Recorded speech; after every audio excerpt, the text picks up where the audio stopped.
Ekonomi sulit, kok tunjangan DPR malah naik? Iya, para anggota DPR yang asik berjoget ini mendapatkan sorotan publik setelah pendapatan mereka meningkat drastis di tengah kondisi ekonomi masyarakat yang sedang terhimpit. Mereka yang katanya para wakil rakyat ini malah mendapatkan berbagai tambahan tunjangan, mulai dari tunjangan beras, BBM, dan uang tunjangan rumah.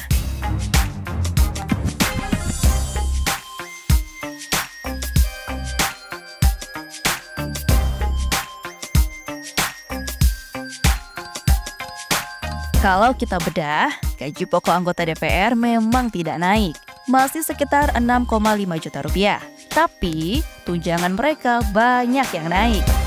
Yang paling banyak disorot adalah tunjangan uang rumah sebesar 50 juta rupiah per bulan. Sebab anggota DPR periode ini tidak menempati rumah dinas atau rumah jabatan.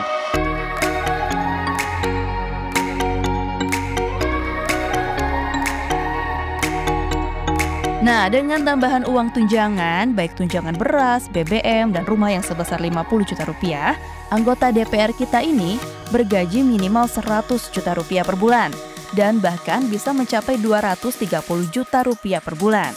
Kalau di total, penghasilan seorang anggota DPR bisa mencapai 2,8 miliar rupiah per tahun. Lantas, kenapa isu kenaikan tunjangan DPR ini jadi trending di media sosial hingga memicu kemarahan publik?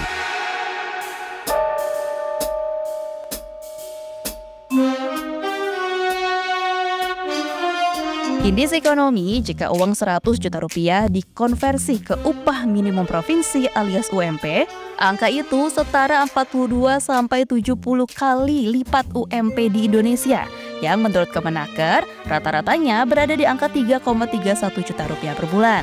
Bahkan angka itu setara gaji 36.000 guru honorer di Indonesia. Ditambah lagi, kenaikan tunjangan DPR ini muncul di tengah realitas masyarakat yang sedang berjuang menghadapi tekanan ekonomi yang dahsyat. Dari mulai badai PHK, kenaikan harga bahan pokok, hingga tambahan iuran pajak.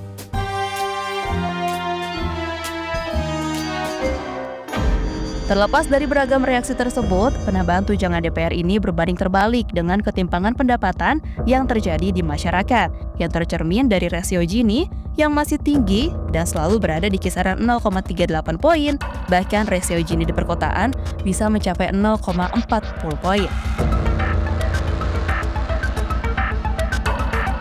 Selain ketimpangan pendapatan, penambahan tunjangan DPR juga kontras dengan tren angka kemiskinan dan jumlah PHK yang masih tinggi.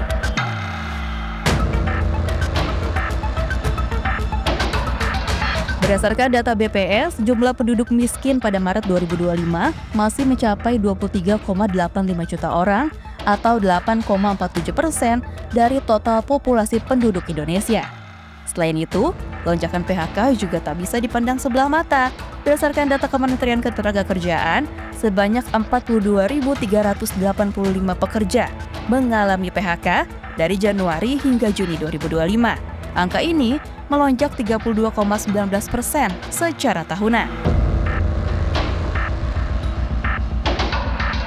Oleh karena itu, indeks ekonomi, apa nggak sebaiknya anggaran DPR diprioritaskan untuk memenuhi kebutuhan dasar masyarakat?